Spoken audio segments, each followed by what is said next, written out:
¿Qué tal? Muy buenas noches, bienvenidos a la burbuja de Periodista Digital. Se lo advierto, nunca, como periodista y como español, voy a pedir perdón por poner nervioso al PSOE. Nunca, nunca lo voy a hacer. No sé, está en mi naturaleza el tenerle cierta tirria a un partido que cada día nos machaca más. ¿Por qué? El Partido Socialista lleva haciendo daño a los españoles tantos años y por un día, por una semana o quizá por un mes. No podemos ser los españoles los que hagamos pupa al PSOE, los que saquemos de las casillas, los que saquemos de quicio a lo que supone al régimen del PSOE. ¿Por qué no se puede producir esto? En la burbuja, seguimos aquí en Periodista Digital, nos gusta hablar con víctimas. Nosotros vinimos al periodismo para poner nervioso al poder y para darle aliento al débil, no al revés, no como hacen muchas terminales mediáticas, que sacuden al débil, sacuden al trabajador, sacuden al padre de familia y con el poder ponen el pompis. No, nosotros todo lo contrario. Y si tenemos que hablar de víctimas, y una persona que ha pasado todo un calvario, pero que ha utilizado ese calvario para ahora ayudar a otros padres, para ayudar a otras personas, para ayudar a aquellos que sufren de manera directa, de manera torticera y tremebunda la ley de violencia de género, ese es Jesús Muñoz.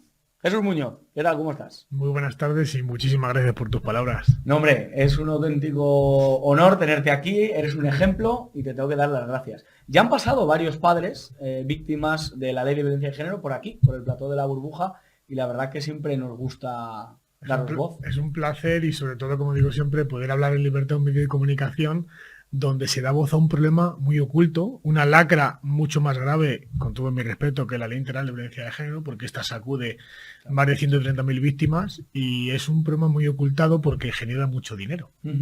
Quería preguntarte, antes de qué labor haces y todo lo relativo a ello, preguntarte por un caso que esta semana ha llamado mucho la atención, que es el del hijo de Cándido Conde Pumpido. Porque parece que para él esto de las leyes de sí es sí, de violencia de género, todas las sexuales, con él no han ido. Con él ha tenido la alfombra roja puesta y no ha recibido el trato que habéis tenido otros denunciados. Pues fíjate, este es el caso como el de Juan Fernando López de Aguilar, el exalcalde de Elche. Es el caso de numerosos políticos, como el diputado de Podemos, recientemente imputado por violencia de género. Son gente que son inmortales, están por encima del bien y del mal. Es un señor que, como bien hablamos el otro día, hasta donde se sabe por ciertos medios de comunicación, es un señor que está investigado desde septiembre por, vamos a decir, de alguna manera, por estar involucrado en temas tema de cocaína. Si no recuerdo mal, en uno de los casos que está investigando ahora la justicia es porque amenazó con un arma simulada por una deuda. El tema de drogas con un tema de prostitución. Es decir, es un personaje, como dije el otro día, es un pájaro que es un niño de papá, que está muy bien conectado, que tiene mucho poder y que, claro, indudablemente su padre es el presidente del Tribunal Constitucional, está por encima del bien y del mal. Y además, lo que más, este señor puede ser lo que quiera porque tiene el poder, el dinero y la capacidad política de hacer lo que quiera. Pero lo que me parece más surrealista es que jueces que pagamos con nuestro dinero, como la señora Durantez, instructora del juego de instrucción, tengan los santos memoles de entrar el domingo de guardia. Según nos ha comentado Alvise Pérez en su Telegram, esta señora no entraba en el cuadrante de guardia y es la jueza que le ha dejado en libertad sin orden de alejamiento, a pesar de que el informe y el atestado policial, según refieren varias fuentes, decía que no solamente presentaba una serie de secuelas y lesiones graves, sino que el informe médico dice que presentaba lesiones anales y vaginales propias de una violación. Aún así, la jueza dice que esa violación ha existido solamente en la mente de la denunciante. Pues este es el estado que tenemos de justicia y de gente que está por encima de la ley. ¿Qué pasaría, te lo pregunto, no el caso concreto, pero si fuese tu caso, si fuese el mío, si fuese el de cualquier español? ¿Cuál es el procedimiento que articula, digamos, este sistema, que articula las leyes que padecemos de género, cuando una mujer denuncia a un hombre en cualquier fin de semana o en cualquier situación? Pues mira, supongo, y doy fe de ello, que habéis hablado en numerosas ocasiones, porque tú me has escuchado en muchos sitios hablar de estos temas. Y aunque parezca mentira, yo esto lo denomino el síndrome de la avispa. Yo puedo contar aquí mi historia y hay gente que me crea y no. ¿Sabes cuándo la viven y cuándo creen que es cierto? Cuando le toca a ellos. La situación normal, padre, vamos a poner un caso sencillo, padre que pide que quiere divorciarse de su mujer y pide una guardia y custodia, o que sufre, vamos a decir, una situación de vejaciones leves, algún tipo de empujón o incluso un bofetón, ¿no? Este señor va a comisaría y denuncia una situación de maltrato, automáticamente la policía le va a coger y le va a decir, mire caballero, lo mejor que puede hacer usted es irse a casa, porque si yo a usted le tomo declaración va a suceder una sola cosa, que va usted a quedar detenido. Hombre, pero si el denunciante soy yo, sí, pero cuando llamemos a su mujer para tomarle declaración va a manifestar que ha sido víctima de violencia de género. Automáticamente usted queda detenido, pone a disposición judicial, seguramente el Ministerio Fiscal le va a pedir una orden de alejamiento, se va a alejar usted de sus hijos aproximadamente entre 4 o 6 meses, un año. En vez de ver a sus hijos todos los días, si tiene suerte, le va a ver usted un día entre semana y fines de semana alternos sin pernocta, se va a quedar usted sin guardia y custodia, va a pagar una pensión de los alimentos, va a pagar usted seguir pagando la hipoteca y el usufructuario de la vivienda va a ser su mujer. Eso te lo reducen en más o menos un minuto.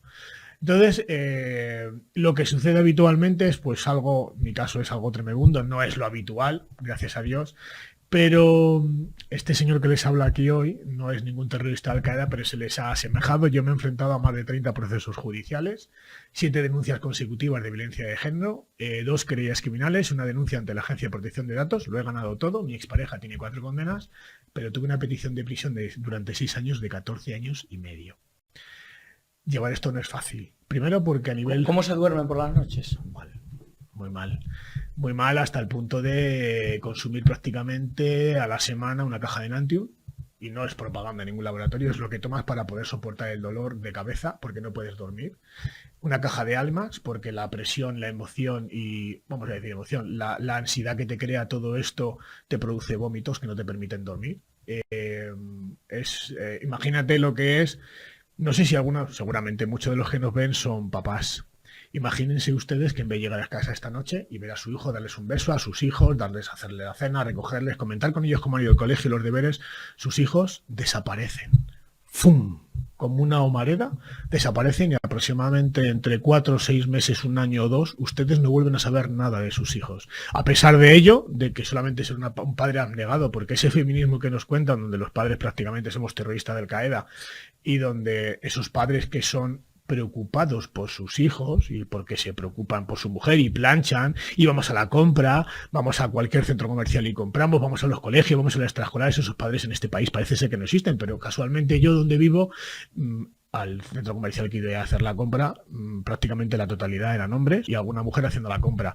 En las extraescolares y sobre todo los fines de semana, cuando vamos a partidos de baloncesto, de fútbol, la gran mayoría son papás. No digo que las mamás hayan cambiado de rol, sino que por circunstancias la sociedad ha cambiado y los padres estamos muy integrados y somos sumamente responsables.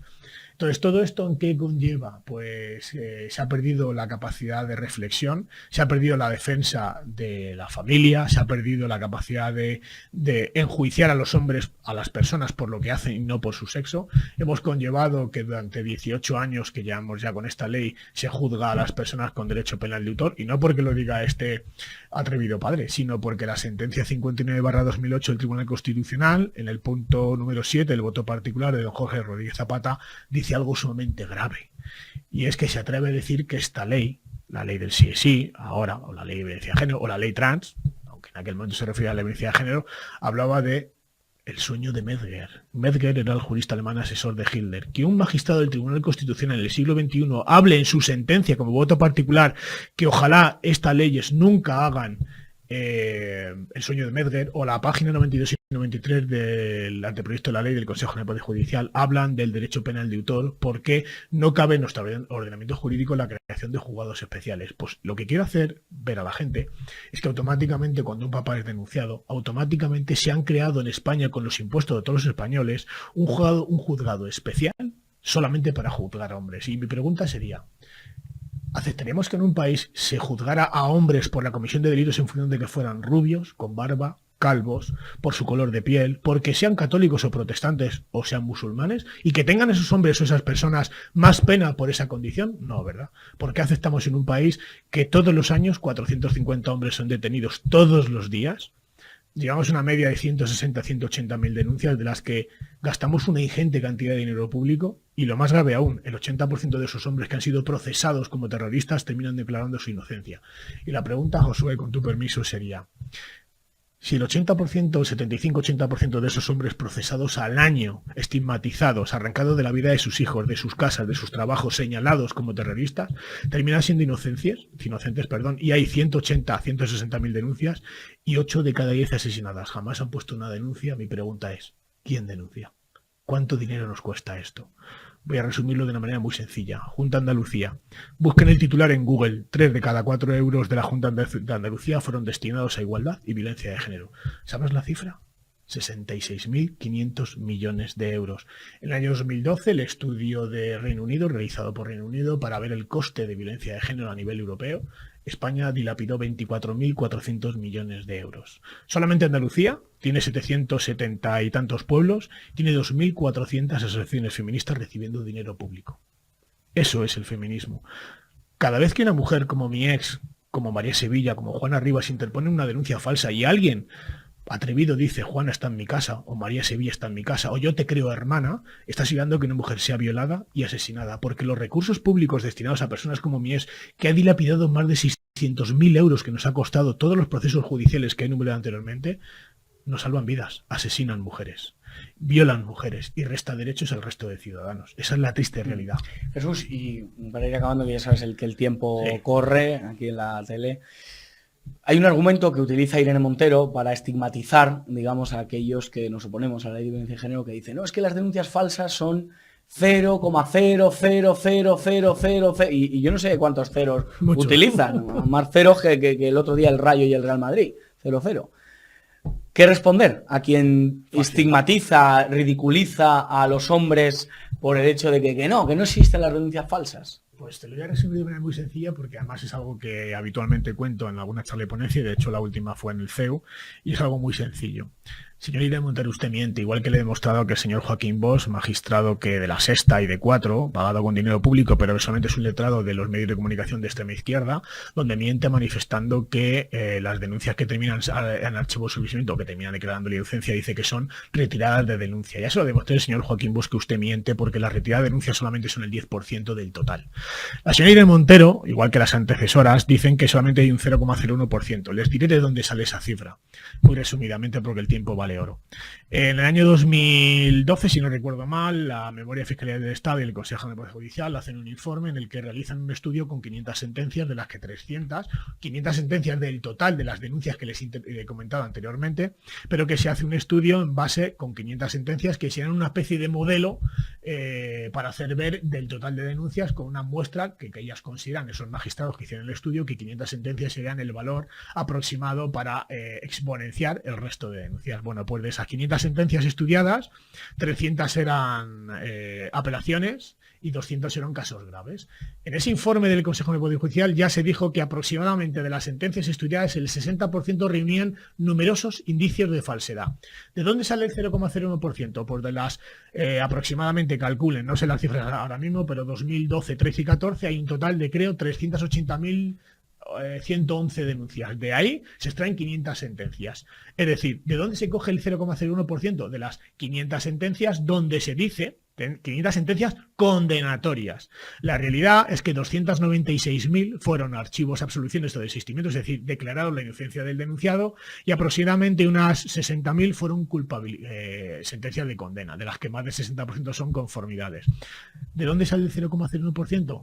De las sentencias de condena. El 80%, como les he dicho, de 2.600.000 denuncias 2004-2022 han terminado con 1.700.000 denuncias. Si un 0,01% solamente se ha cogido de ese estudio del 2012, la realidad es que el 80% de las denuncias que terminan con archivo o solución, esas denuncias, ese estudio nunca se hizo bajo el precepto de utilizar del estudio las sentencias absolutorias, solamente de las condenas. Y ya dijo el informe, y repito y termino, que el 60% de esas denuncias tenían serios indicios de falsedad.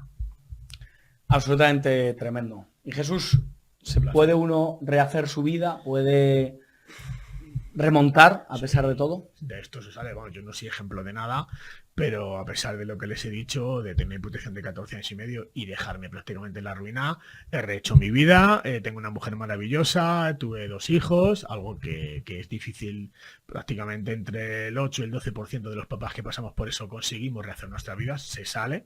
Yo soy la muestra palpable y vuelvo a repetir, no soy ejemplo de nada, y ayudamos desde ANAVID, a Asociación Nacional de Ayuda a Víctimas de Violencia Doméstica, y yo personalmente desde más de 12 años con malostratoFalsos.com ayudar a papás, a familias, a abuelas que se ven privados de sus hijos, de sus nietos, padres que se suicidan, las cifras son tremendas, creo que son 3.000 hombres al año y el 72% son de hombres denunciados por violencia de género, y papás que se ven humillados ante procesos de separación que le dejan prácticamente la indigencia económica. De esto se sale porque cada vez más hombres conseguimos salir la voz gracias a medios de comunicación como el vuestro y demostramos que de esto se sale. ¿Y dónde te podemos leer? ¿Dónde podemos...? Pues mira... O si algún espectador que nos esté viendo que pueda pasar este proceso, porque claro, con los datos que nos has dado seguro que hay alguien... Sí, eso es el síndrome de la avispa y a muchos de ustedes por veces les va a llegar, aunque no lo crean. Ojalá nunca me tengan que llamar para esto, pero es a través de anavid,